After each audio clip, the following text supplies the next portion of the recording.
গোত্রের এক নারী আসছিল একটা মাসালা জিজ্ঞেস করতে, and she was a very beautiful lady, বেশ সুন্দরী ছিল। তো এসে রাসূল সাল্লাল্লাহু আলাইহি ওয়াসাল্লামকে যখন প্রশ্ন করতেছে, ফদল ইবনে আব্বাসের নারীর দিকে তাকায় আছে, এবং ওই নারীও ফদল ইবনে আব্বাসের দিকে তাকায় আছে। রাসূল সাল্লাল্লাহু আলাইহি ওয়াসাল্লাম উত্তরও দিচ্ছেন, আবার খেয়াল করতেছেন যে চোখাচোখি হয়ে যাচ্ছে।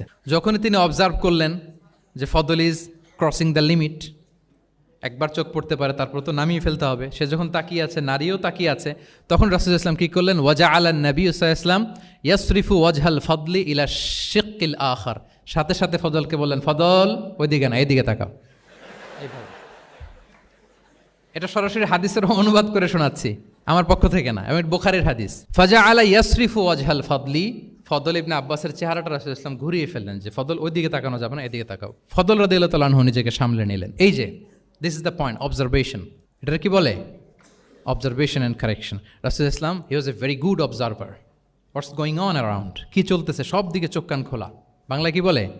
বাংলায় বললে বুঝবেন ভালো, চোখ কান খোলা রাখতে হবে।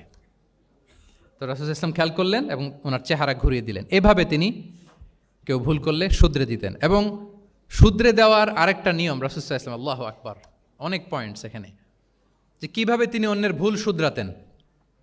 কিভাবে ভুল শুধরাতেন? আমরা কিভাবে ভুল শুধরাই? বাংলাদেশের যে টেন্ডেন্সি, কেউ ভুল করলে আর মাইক্রোফোন যদি পাই যে মাহফিলে, এইবার তো পাইছি ওই বেটারে, ও কাফের, ওর দাদা কাফের, ওর 14 গোষ্ঠী কাফের, ও মারা যাওয়ার পরে যেখানে কবর দিবে ওই কবরের উপর যে ঘাস উঠবে, ওই ঘাস যে গরু খাবে, ওই গরুর দুধ যে খাবে ও কাফের। আমি জাস্ট সিনারিওটা আপনাদের সাথে শেয়ার করি যে নিয়ম হচ্ছে কি। লেটস সে আমার একজন কো স্পিকার কোনো কিছু একটা ভুল করে ফেলছে, তার জানা নাও থাকতে পারে, আবার আমারও একটা জিনিস জানা নাও থাকতে পারে। কেউ ভুল করলে শুধরানোর নিয়ম হচ্ছে সে যে ভুলটা করলো এটা যে ভুল এটা জানানো, যে অনেকে এরকম এরকম বলে, আসলে এটা ঠিক না, বরং ঠিক হচ্ছে এটা এবং এর পক্ষে দলিল হচ্ছে এটা, জাস্ট এটা বলে দেওয়া। এটা যদি বলে দেয় তাহলে কি হবে? যখন ওই যে ভুল করছে সে যখন শুনবে, তার নাম তো আর বলা হয় নাই, সে তো বুঝে যাবে এটা তো আমি ভুলটা করছি, ফলে আমি শুধরে গেলাম, ওই লোক শুধরে যাবে। আর বাকি যারা লিসেনার, শ্রোতা, তারা সবাই সতর্ক হয়ে যাবে। তাইলে যেটা উদ্দেশ্য ছিল কাউকে শুধরানো, ওটা হয়ে গেছে না? কারো নাম নেওয়া প্রয়োজন হয়েছে? বলেন তো। রাসূল সাল্লাল্লাহু আলাইহি ওয়াসাল্লাম যখন কাউকে কারেক্ট করতেন তখন কখনো কারো নাম ধরে শুধরাতেন না, কারেক্ট করতেন না। আল্লাহু আকবার। নাম ধরে শুধরাতেন না, পাছে না সে লজ্জা পেয়ে যায়, পাছে না সে বিব্রত হয় মানুষের সামনে। সুবহানাল্লাহ। অন্যের রাইটস, অন্যের ব্যক্তিত্বের ব্যাপারে কতটা মর্যাদাশীল ছিলেন। কারণ কারো নাম ধরে তো আমার শুধরানোর দরকার নেই, এটা যে ভুল সোসাইটিকে এটা জানালেই হবে। তাহলে যে ভুল করছে সে শুধরে গেল, বাকিরা সতর্ক হয়ে গেল, ঠিক না? আচ্ছা, 3 সাহাবী মিলে একবার ভাবলো রাসূল সাল্লাল্লাহু আলাইহি ওয়াসাল্লাম বাড়িতে কি কি আমল করে, আমরা একটু আম্মাজানদের জিজ্ঞেস করি, তাহলে আমরাও আমাদের আমল টামল একটু বাড়াবো।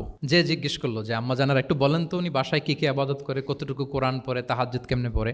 আম্মাজানরা বর্ণনা দিলেন। বর্ণনা শোনার পরে কান্নাহুম তাকাল্লুহা, ওনাদের কাছে একটু কম মনে হইলো, মানে অনেক এক্সপেকটেশন নিয়ে আসছিল। তারা ভাবছিল মানে রাতে ঘুমাই না, সারা রাত তাহাজ্জুদ আর কান্নাকাটি করে রাসূল ইসলাম কাটায় দেয়, তাদের এরকম একটা ধারণা ছিল। কিন্তু এসে শুনে যে না, আসার পরে নাকি ঘুমোতে যায়, অনেকক্ষণ ঘুমিয়ে সেই মাঝরাতে নাকি ওঠে। যা যা বর্ণনা শুনলো কান্নাহুম তাকাল্লুহা, এদের কাছে একটু কম মনে হলো। তো একজন বলতেছে, আরে কম না, আইনা নাহনু মিন রাসূলিল্লাহ, কোথায় আল্লাহ রাসূল আর কোথায় আমরা। গফিরা লাহু মা তাকাদ্দামা মিন যামবিহি ওয়া মা তাআখার, ওনার তো আগের পরের সব গুনাহই মাফ। আদতে তো গুনাহই নাই, নবীরা তো মাসুম। তো ওনার সাথে কি আমাদের তুলনা, আমাদের এত কম করলে হবে না, তো কি করতে হবে? একজন বলে যে আজকে থেকে আমি আর ঘুমাবোই না সারা রাত, সারা রাত তাহাজ্জুদ পড়বো। আচ্ছা, আরেকজন বলে আমি আর না খেয়ে মানে রোজা ছাড়া থাকবো না, আমি সাওমে ভিসাল করব, সারা বছর রোজা রাখবো, যা করে আল্লাহ, রোজা থামাবো না, আমি রেগুলার রোজা রেখেই যাব। আচ্ছা, আরেকজন বলে আমি আর আমার স্ত্রীদের কাছেই যাব না, আমি সন্ন্যাসী জীবন নিয়ে নিলাম, আমি সন্ন্যাসী থাকবো, স্ত্রীদের সাথে মেলামেশাতে এই আমি যাব না, আমি এটা থেকে বিরত থাকবো। এই কথা যখন রাসূল সাল্লাল্লাহু আলাইহি ওয়াসাল্লামের কানে গেল, রাসূল সাল্লাল্লাহু আলাইহি ওয়াসাল্লাম রেগে গেলেন। রেগে গিয়ে সাহাবীদেরকে জড়ো করলেন। জড়ো করে তিনি বলতে আরম্ভ করলেন, আনতুমুল্লাযীনা কুলতুম কাযা ওয়া কাযা, আচ্ছা তোমাদের মধ্যে কে কে নাকি এরকম এরকম বলছে। সুবহানাল্লাহ। তিনি বলতে পারতেন, এই আব্দুল্লাহ স্ট্যান্ড আপ, দাঁড়াও, আব্দুর রহিম দাঁড়াও, এই আব্দুল সাত্তার তুমি নাকি বলছো যে সারা রাত, এটা একটা কথা বললা তুমি, তুমি নাকি বলছো যে সারা বছর রোজা, এটা তুমি কি কথা বলতো, ভুল কাজ করছো, এটাও জানো না তুমি, তুমি নাকি বলছো স্ত্রীদের সাথে মিশবা না, এরকম যদি Abdullah, Abdur Rahman, just for example, এইভাবে দাঁড় করিয়ে যদি নাম ধরে ধরে বলতেন, ওনারা সাহাবীদের সামনে লজ্জিত হতেন না? না। আনতুমুল্লাযীনা কুলতুম কাদা ওয়া কাদা, এটাই রাসূল সাল্লাল্লাহু আলাইহি ওয়াসাল্লামের কাউকে কারেক্ট করার, তাসহিহ করার অভ্যেস ছিল। মা বালু আকওয়ামিন ইয়াকুলুনা কাদা ওয়া কাদা, মাঝে মাঝে বলতেন মা বালু আকওয়ামিন ইয়াফআলুনা কাদা ওয়া কাদা, তোমাদের মধ্যে কেউ কেউ নাকি এমনটা এমনটা বলে, তোমাদের মধ্যে কেউ কেউ নাকি এমনটা এমনটা করে। কই, আমি তো রাতে ঘুমাই আবার সালাত পড়ি। কই, আমি তো রোজা রাখি সোম বৃহস্পতি, বাকি দিনগুলোতে খাই। কই, আমি তো আমার স্ত্রীদের সাথে মেলামেশা করি। এই সব কিছুকে ব্যালেন্স করেও তো আমার নবুয়তির তো আমার কোনো সমস্যা হয় নাই, আল্লাহ ভীরু হতে তো সমস্যা হয় নাই। ওয়াল্লাহি ইন্নী লা আখশাকুম লিল্লাহি ওয়া আতকাকুম লাহ, আল্লাহর শপথ, আমি তোমাদের চাইতে আল্লাহকে বেশি ভয় করি, আমি তোমাদের চাইতে বেশি মুত্তাকি। তারপরেও এরকম ব্যালেন্সড লাইফ লিড করাতে আমার তো কোনো সমস্যা হয় নাই, তোমাদের কেন সমস্যা হলো? তোমরা এটা কোথায় পেলে? ফামান রাগিবা আন সুন্নাতি ফালাইসা মিন্নি। জেনে রাখো, আমি যে স্ট্যান্ডার্ড ঠিক করে দিয়েছি এটাই সর্বশ্রেষ্ঠ ইবাদত। এর বাইরে যে কেউ যদি কিছু করে আমার সুন্নতের বাইরে, সে আমার দলভুক্ত হতে পারবে। সুবহান। এরকম যখন ধমক দিয়ে শাসিয়ে দিলেন, যেই তিনজন সাহাবী এই কথা বলছিল ওনারা তো শুধরে গেলেন। ওনারা তো টের পাচ্ছেন যে এগুলো আমাদের কি বলতেছে, ওনারা টের পাচ্ছেন না, শুধরে গেলেন। আর বাকিরা সতর্ক হয়ে গেলেন। আল্লাহু আকবার। সো এটা হচ্ছে কারেক্ট করার নিয়ম। এখন আমরা কি করি, কেউ একটা ভুল করলে তখন তাকে ধরি, তার 14 পুরুষ নিয়ে কথা বলি, তার ব্যাপারে যদি আমার কোনো তিক্ত অভিজ্ঞতা থাকে, ঝাল মেটানোর একটা সুযোগ পেলাম, আমি ঝাল মেটাই, তাকে ছোট করি, হেয় করি। হেন কোনো কথা নাই যে আমি বলি না। একটাও কি রাসূল সাল্লাল্লাহু আলাইহি ওয়াসাল্লামের সুন্নাহর মধ্যে পড়ে? বলেন তো, না। তাহলে মন গড়া পদ্ধতিতে আমরা কাউকে সংশোধন করতে চাচ্ছি না। আর এইভাবে করলে সংশোধন হবেও না। সে মানবিক কারণেই তার ইগোইস্টিক প্রবলেম চলে আসবে, যে সে আমাকে ছোট করলো, আমার নাম ধরে সে এত মানুষের সামনে অপমান করলো, সে হয়তো শুধরানোর যে রাস্তাটা ছিল ওইটাও বন্ধ হয়ে গেল। ঠিক কিনা বলেন? তাহলে রাসূল সাল্লাল্লাহু আলাইহি ওয়াসাল্লাম এইভাবে শুধরাতেন। আর তামিম ফি তাসওয়িবিল আখতা, কারো ভুল শুধরাতে গেলে ইন জেনারেলি শুধরাতেন। যাদের শুধরানোর তারা শুধরে যেত, বাকিরা সতর্ক হয়ে যেত। আচ্ছা, আরেকটা পদ্ধতি ছিল ক্লিয়ার মিসকনসেপশন। কারো মিসকনসেপশন থাকলে রাসূল সাল্লাল্লাহু আলাইহি ওয়াসাল্লাম এটা ক্লিয়ার করে দিতেন। এক সাহাবী মনে করতেন ভালো জামা পরলে বুঝি অহংকার হয়।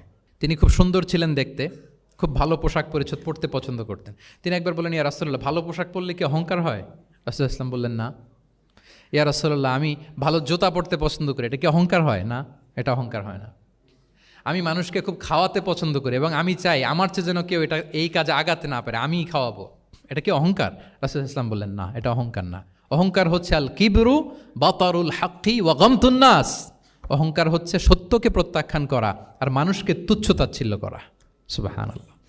তাহলে এই যে মিসকনসেপশন, সে ভাবছে ভালো পোশাক পরলে এটা অহংকার হয়ে যায়, ভালো জামা পরলে অহংকার হয়ে যায়, এগুলোতে অহংকার হয় না, বরং অহংকার হয় সত্যকে প্রত্যাখ্যান করলে আর মানুষকে তুচ্ছ-তাচ্ছিল্য করলে। তাহলে এই জাতীয় মিসকনসেপশন ইন দ্য সোসাইটি, এটাকে তিনি ক্লিয়ার করে দিতেন।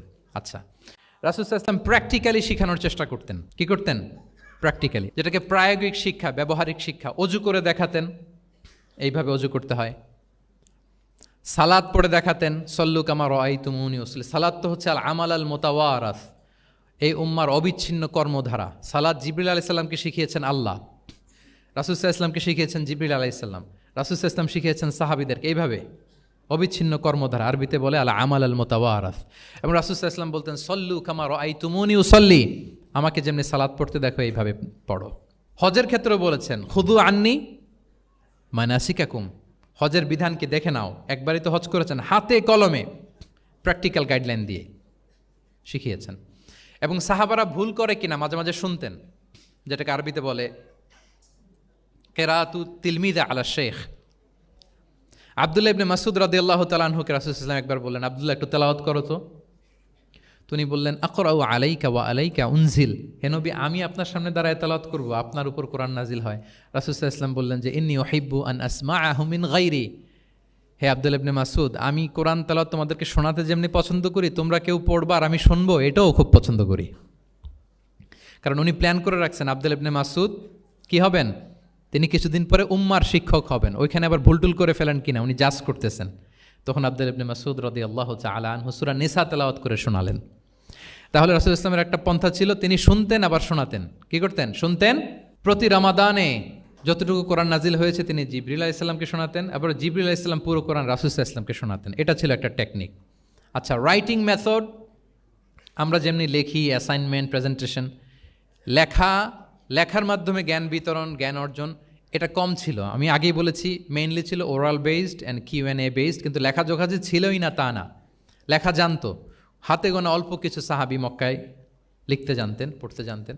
মদিনাতেও ইহুদিরা জানতো, কিন্তু অন্যান্যরা, আরবরা, তাদের মধ্যে লেখার যে কালচার এটা ওইভাবে গড়ে ওঠেনি, জানতেন অল্প সংখ্যক লোক। যেমন ওহী লেখক সাহাবী ছিলেন ইবনে কাসিরের বর্ণনা মতে 23 জন। কয়জন? ওনারা খেজুর গাছের ছালে, পাথরে, চামড়ায়, প্রাণীর চ্যাপ্টা হাড়ের মধ্যে কোরআন লিখে রাখতেন, এবং রাসূল সাল্লাল্লাহু আলাইহি ওয়াসাল্লাম কোরআন ছাড়া অন্য কিছু ওনার কাছ থেকে যেন লিখে রাখা না হয় এই মর্মে আদেশ জারি করেছেন, লা তাকতুবু আন্নী গায়রাল কোরআন ওমান কাতাবা আন্নী গায়রাল কোরআনি ফালইয়ামহু। কোরআন ছাড়া কিছু লিখো না।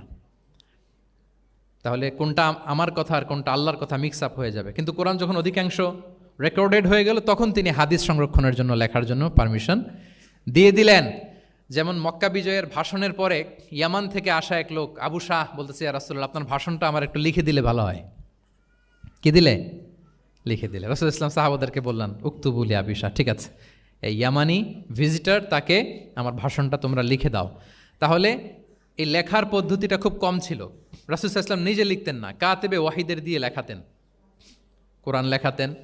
সপ্তম হিজরিতে যখন সুপার পাওয়ারদেরকে চিঠি লিখিয়েছিলেন, কাতেবে ওয়াহিদদেরকে দিয়ে চিঠি লিখিয়েছেন, এটা রাসূল সাল্লাল্লাহু আলাইহি ওয়াসাল্লাম করতেন। আচ্ছা, সফট স্কিল ডেভেলপমেন্টের ব্যাপারে রাসূল সাল্লাল্লাহু আলাইহি ওয়াসাল্লাম উদ্বুদ্ধ করেছেন। লার্নিং ফরেন ল্যাঙ্গুয়েজ, যেটা কমিউনিকেশন স্কিল, ভাষা জানা, এটা খুব জরুরি। আরবি, ইংরেজি, বাংলা, 3টা ভাষা জানেন কে কে? দেখি ছাত্রদের মধ্যে প্যারালাল, লাইক নেটিভ আর নেয়ার নেটিভ, 5-7 জন আছে না? ল্যাঙ্গুয়েজ আরও ভালো জানতে হবে। আরবিতে একেবারে ফ্লুয়েন্ট হইতে হবে, ইংরেজিতে ফ্লুয়েন্ট হইতে হবে। এই 2টা ল্যাঙ্গুয়েজ যদি আপনার হাতে থাকে, you can win the world for sure, I am telling you. গোটা বিশ্ব আপনি জয় করে ফেলতে পারবেন। তাহলে আইআইইউসি তো এটার একটা সেন্টার, খুব চমৎকার সুযোগ এখানে আছে আরবিতে মাস্টার হওয়া, ইংরেজিতে মাস্টার হওয়া। তাহলে সফট স্কিল ডেভেলপমেন্টের ব্যাপারে রাসূল সাল্লাল্লাহু আলাইহি ওয়াসাল্লাম উৎসাহিত করেছেন। কিভাবে? ইহুদিরা যখন চিঠি লিখত, কোন ভাষা লিখত জানেন? হিব্রু ভাষায়, হিব্রু ল্যাঙ্গুয়েজে। এখন এইটা বোঝার জন্য রাসূল সাল্লাল্লাহু আলাইহি ওয়াসাল্লাম এক ইহুদিকে হায়ার করতে হইতো, যে তুমি একটু পরে বলো তো ওরা কি লিখলো। আচ্ছা, এটা লিখছে। এর বিপরীতে রাসূল যখন আবার চিঠি লিখবেন, তখন এক ইহুদিকে ডাকতে হইতো, যে আমি বলতেছি আরবিতে, তুমি এটা হিব্রুতে ট্রান্সলেট করে পাঠাও। তো যেহেতু ইহুদিরা বিশ্বাসঘাতকতার অনেকগুলো ইনসিডেন্ট আছে, ট্রেচারি, বিট্রেয়াল ইনসিডেন্ট অনেকগুলো আছে, রাসূল সাল্লাল্লাহু আলাইহি ওয়াসাল্লাম বললেন, আমি ইহুদিদেরকে বিশ্বাস করতে পারি না, কারণ একজনটা নিয়ে আসলাম, চিঠি একটা লিখছে একটা, সে অর্থ শোনাইলো আরেকটা। আমি বললাম লিখতে একটা, সে বিশ্বাসঘাতকতা করে লিখে দিল আরেকটা, তাহলে ঝামেলা হয়ে যাবে না? রাসূল সাল্লাল্লাহু আলাইহি ওয়াসাল্লাম তিনি যায়েদ ইবনে সাবিত রাদিয়াল্লাহু তাআলা আনহুকে বললেন যে তুমি এই হিব্রু ল্যাঙ্গুয়েজ শিখবা, শিখে আমার পক্ষ থেকে অন বিহাফ অফ মি তুমি জুইশদেরকে চিঠি লিখবা, ওদের চিঠি আসলে তুমি আমারে পড়ে শোনাবা। ইন্নী লা আমানু আলা ইয়াহুদ ফি কিতাবি, আমি ইহুদিদেরকে বিশ্বাস করি না। রাসূল সাল্লাল্লাহু আলাইহি ওয়াসাল্লাম যখন ওনাকে অ্যাসাইন করলেন এবং দোয়া করলেন, রাসূল সাল্লাল্লাহু আলাইহি ওয়াসাল্লামের দোয়ার বরকতে উনি বলেন যে 15 দিন যেতে না যেতে I became master in Hebrew within 15 days। 15 দিন যেতে না যেতে আমি হিব্রু ভাষায় পণ্ডিত হয়ে গেলাম। এরপর থেকে যত চিঠি ইহুদিদের কাছে লেখা প্রয়োজন হতো, আমি যায়েদ ইবনে সাবিত লিখে দিতাম, এবং হিব্রুতে চিঠি আসলে আমি অনুবাদ করে দিতাম। তাহলে দেখেন রাসূল সাল্লাল্লাহু আলাইহি ওয়াসাল্লাম কিন্তু এই কমিউনিকেশন স্কিল ডেভেলপমেন্ট করার জন্য, যেটাকে সফট স্কিল আমরা বলি, ইন্সপায়ার করেছেন না? তাহলে ল্যাঙ্গুয়েজ শিখবেন আপনারা, কি বলেন? শুধু আরবি ইংরেজি না, পারলে জাপানিজও শিখেন, চাইনিজও শিখেন, অনেক কাজে লাগবে। অ্যাটলিস্ট অ্যারাবিক অ্যান্ড ইংলিশ, ইনশাল্লাহ বলেন।